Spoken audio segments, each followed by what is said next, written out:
자, 해외 에너지 수입 가격 같은 게 오르는데 도시가스비를 바로바로 반영하는 게 좋은지 아니면 서민생활 힘든데 좀 놔뒀다가 올리는 게 좋은지. 예. 네, 놔뒀다가 올리는 게 좋다고 생각해요. 근데 저 사실 에너지나 아니면 가스비에 대해서는 잘 아는 거는 없지만 아무래도 이제 에너지는 모든 국민이 사용을 해야 되는 거고 예. 또 취약 계층 또한 필수로 사용을 해야 되는 것이기 때문에 좀 그런 취약 계층을 고려를 했을 때 갑자기 올려버리면 이제 그 계층에게 큰 타격을 줄 수 있는 예. 거기 때문에 네, 그런 걸 고려해서 좀 점진적으로 실행을 해야 되지 않을까 생각이 듭니다. 질문은 안 들었지만 답변은 준비된 듯한 답변인데요. 네. 알겠습니다. 혹시 반대 의견? 난 그렇게 생각 안 해. 다 같은 생각이신가요? 예. 오, 연님. 저 그 이응이응님 말에는 충분히 동의를 하는 부분인데요. 사실 근데 그렇다고 해서 점심적으로 올린다고 해서 올랐던 도시가스나 난방비나 물가 이런 게 다시 내리는 거를 본 적은 거의 없는 것 같습니다.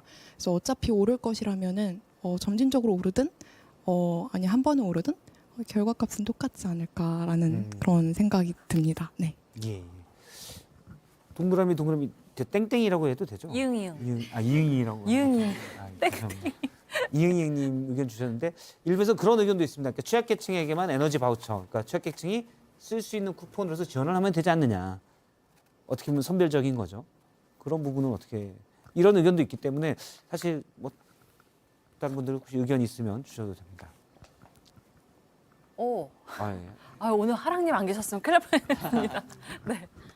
네, 사실은 전적으로 동감하는 바인 게 네. 최근에 이제 그 물가 상승률의 원인에 대해서 알아보게 되면은 굉장히 복합적인 요인들이 많이 결국에는 이제 복합 현상이다라는 분석들이 좀 많았던 것 같습니다. 근데 다만 이것도 이제 어떤 하나의 재난으로서 해석을 할 수 있다라고 한다면은 재난이 사회 취약계층으로 갈수록 그것에 대해서 감수해야 되는 그 고통의 크기가 점점 가중된다라고 여겨지는데요.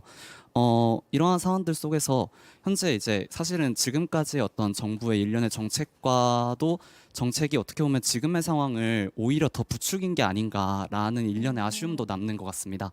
왜냐하면은 이제 그 에너지 정책이라든가 혹은 이제 경제 정책 전반적으로 매우 시장주의적인 노선을 택해온 정부가 지금 상황에서 취약계층에 대한 어떤 안정성 강화를 위해서는 굉장히 적극적으로 현재의 문제를 해결하고자 하는 자세가 필요한데, 근데 그런 상황들 속에서 현재 이제 위기를 계기로 좀 정부가 과연 현재의 취약계층들에게 더 필요한 것이 무엇인지를 정책의 기조를 보다 더 분명히 하거나 혹은 변경할 수 있는 어떤 사례로서 좀 그런 계기로서 여겨지면 좋겠습니다.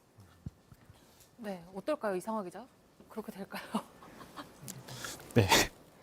이게 지금 방금 이야기하신 그러니까 만약에 이제 국무회의가 열리고 있다면 이 각 부처 의견들 각 부처 의견들이 다 나온 지금 상황이거든요. 이게 산업부 의견 내셨고 이쪽에서는 다른 저 복지부 의견 내시고 노동부 의견 내시고 이런 건데 이게 저희도 이게 그 앵커께서도 아시겠지만 선배께서도 아시겠지만 저희도 너무 좀 어려운 주제인 것 같아요. 그냥 편집회의에서 맨날 이야기를 하고 이거를 그렇지만 이거를 이제 너무 많이 오르기 때문에 이게 너무 부담이 되는 거 아니냐.